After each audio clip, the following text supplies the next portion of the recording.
A weary biker named Cole Harper, haunted by guilt over losing his family, meets a desperate mother begging for food for her child. What happens next will change both their lives forever. The town of Brookville rested under a pale autumn sky, the kind of place where time slowed to a crawl.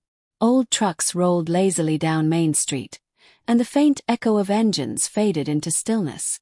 Inside Maggie's diner, the air was thick with the smell of bacon, coffee, and nostalgia. The turquoise walls gleamed beneath the warm sunlight streaming through dusty blinds, casting a golden hue on red booths and chrome tables. The jukebox hummed softly, playing tunes from decades past. Locals chatted idly, spoons clinking against mugs, unaware that this quiet afternoon would become a story none of them would ever forget. Everything felt ordinary, until the door opened and fate walked in. But before that moment arrived, one man sat alone near the window, lost in his own silence, unaware that his life was about to change in the most unexpected way.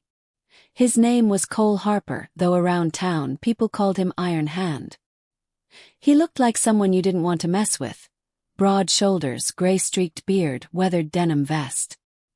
His hands were rough, the kind that told stories of long roads and harder years. A faded gold ring hung from a chain around his neck, glinting faintly in the light. He sat with his coffee and a plate of half-eaten steak, staring out the window. To strangers, Cole was a mystery. Maybe a biker, maybe trouble. But beneath that tough shell was a man burdened by memories. He had once had a family, a wife who left, and a little girl who grew up without him. It had been years since he saw them, but the guilt never left. Every mile he rode, every empty night, carried the echo of that loss. And as he stirred his coffee absently, he didn't know redemption was about to find him in the simplest form. But before we dive into what happens next, I'd love to know, where are you tuning in from today? Drop your country in the comment below and please like the video. Thank you. Now let's continue. The door creaked open, letting in a sharp gust of wind. Conversations paused. A woman stepped inside, holding a small child close to her chest. She looked fragile, her hair messy, her clothes too thin for the cold. Her jeans were torn and her shoes mismatched. The little girl, barely 3, clung to her mother's sweater, her face hidden in the folds. The woman's eyes scanned the diner, not for a seat or menu, but for mercy. A few customers glanced up, then quickly turned away. The waitress froze, unsure what to do. Only Cole watched closely.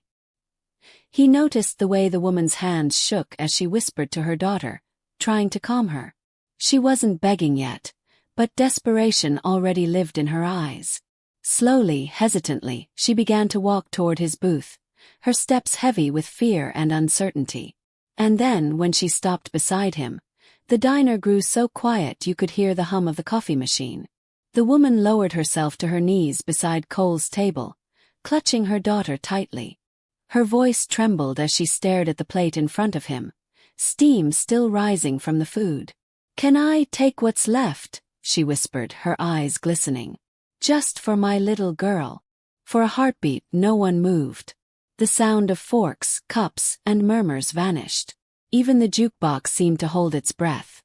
Cole looked at her, really looked, and saw not a stranger, but a mother's raw desperation.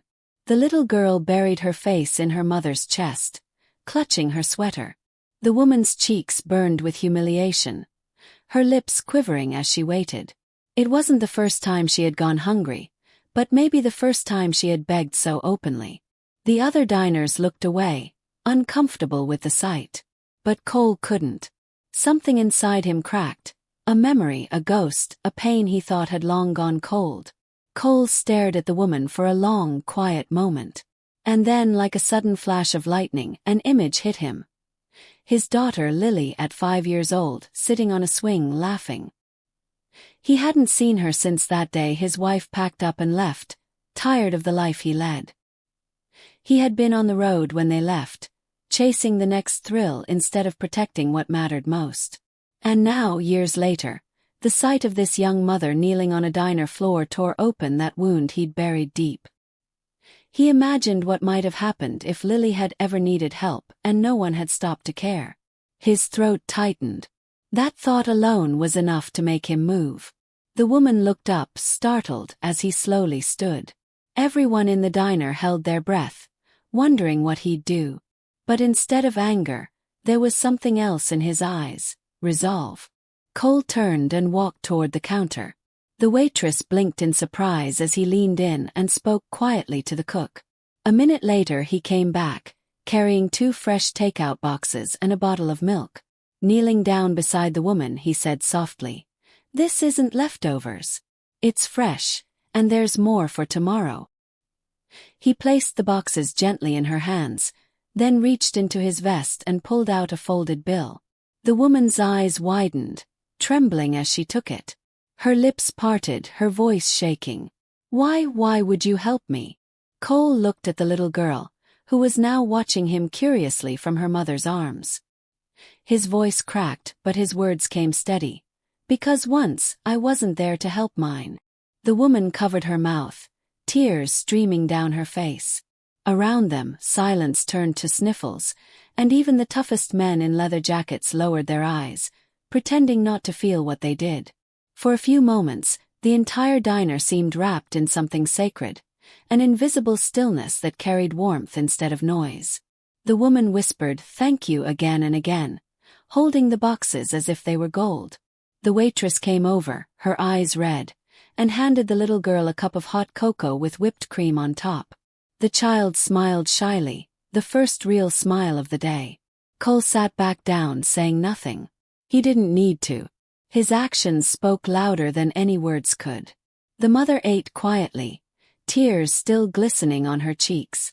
When she finally stood to leave, she looked at Cole one last time. Their eyes met, hers full of gratitude, his full of something deeper: forgiveness. As the door closed behind her, the diner slowly returned to life. But everyone there knew something had changed. Kindness had walked through that room and left a mark no one would forget. That night, the road stretched endlessly before Cole, his motorcycle roaring beneath the fading light. The wind stung his face, but it felt cleaner somehow, like it carried away the heaviness that had sat on his chest for years. The woman and child were gone, but their image stayed with him, warming a part of his soul that had long gone cold. He thought of Lily, wondering where she was, hoping someone had been kind to her when he couldn't be. Maybe the universe had just given him a second chance to do what he couldn't before. The stars above shimmered faintly, and for the first time in years, Cole smiled, a real, peaceful smile. Back at Maggie's diner, people still talked about what they'd seen that day. About a biker with a rough past who gave a stranger hope, and how a simple act of kindness reminded everyone that humanity still lives in the quietest corners of the world. If this story touched your heart, don't just scroll away. Take a second to like, share, and subscribe to Echoes of Life Stories. Every click helps us keep spreading real stories of compassion, hope, and humanity. Somewhere out there, someone might need a reminder that goodness still exists, and you can help us deliver it. So, before you go, hit that subscribe button, turn on the notification bell, and leave a comment telling us what part of this story moved you most. Your words might inspire someone else to be kind today. Remember, one small act of kindness, one share, one click, can change more lives than you realize. Stay kind, stay human, and we'll see you in the next story from Echoes of Life Stories.